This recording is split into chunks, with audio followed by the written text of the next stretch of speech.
Guys, yung pinapakuluan natin mga buto-buto. So, nabili lang natin to kahapon. Nag-share kami para makabili nitong buto-buto na to. Nakita namin sa grocery. Nasa 2 reals lang siya or parang 30 pesos sa peso. 30 pesos, ayan o. Mga ganyan siya. Buto-buto yan.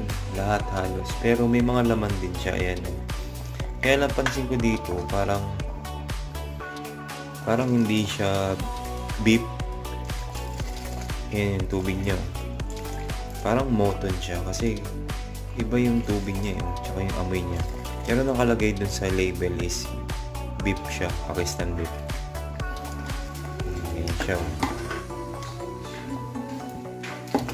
Oh, 2 hours ko na itong pinapakuluan pero ang tigas pa rin.